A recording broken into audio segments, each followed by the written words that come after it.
सबसे पहले हमारी पेंशन जो है ये हमें सरकार ने और प्रबंधन ने एक नया फार्मूला बनाया कि 65 से 70 वालों को दे दो और उसके बाद 80 वालों को दे दो, फिर आएगी बारी 65 और 60 और 65 वाले की।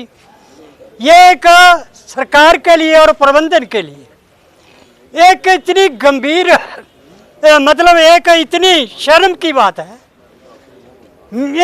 इनको शर्म देने के लिए हमारे पास कोई शब्द नहीं है। इन्हें खुद पता हो जाना चाहिए कि HRTC के पेंशनर आज 70 और 75 और 80 वर्ष के हो चुके हैं, लेकिन उनको पेंशन के लिए ही तड़फाया और सताया जा रहा है। मैं तो ये कहता हूँ कि ऐसा प्रबंधन और ऐसी निकम्मी सरकार, इनको अपनी कुर्सियों के ऊपर बैठने का कोई भी अधिकार नहीं है। अगर इनसे हिमाचल प्रदेश नहीं चल रहा, हिमाचल प्रदेश के काम नहीं हो रहे हैं, तो इनको फौरन अपनी कुर्सियां त्याग देनी चाहिए। हमारे 1/16 से लेकर के आज 26 हो चुकी है, सन 2026 हो चुका है। हमारे DA एरियर 1/16 का नया वेतनमान का एरियर, मेडिकल बिलों का एरियर और 2 और 2 का बीच का पेमेंट वेतन का जो फर्क है उसका एरियर, एक एक कर्मचारी के हमारे 10-10 लाख रुपया सरकार के पास 1/16 के बाद आज तक का बकाया हमें लेना है। ये कब देंगे इसका इनको कोई मालूम नहीं है। हमने जितने केस अपने माननीय हाई कोर्ट में किए,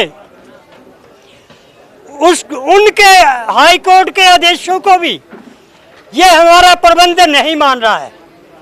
हमारी अगर सरकार ये पिछले मांग पत्र जो दिए हुए हैं उनके ऊपर विचार सही समय पर अभी तक नहीं करती, तो हम जॉइंट एक्शन कमेटी की मीटिंग जल्दी ही इसी हफ्ते हो जानी चाहिए। मेरा तो ख्याल है कि जॉइंट एक्शन कमेटी के माध्यम से सबसे पहले हम मुख्यालय का घेराव करेंगे।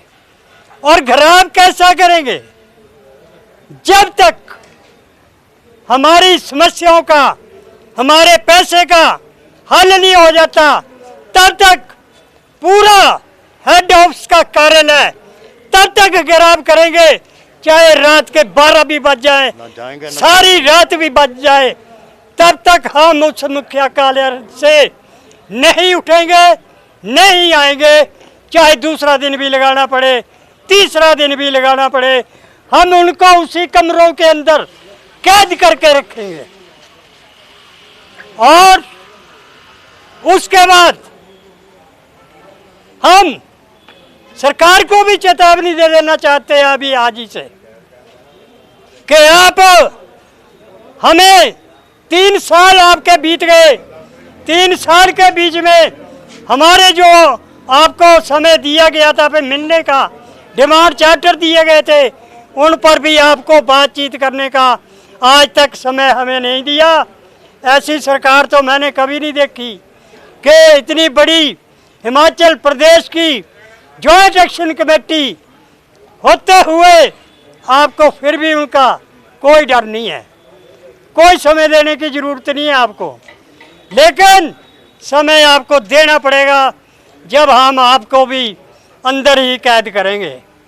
हम नहीं निकलने देंगे, तब जाकर के हमारी समस्याओं का समाधान होगा।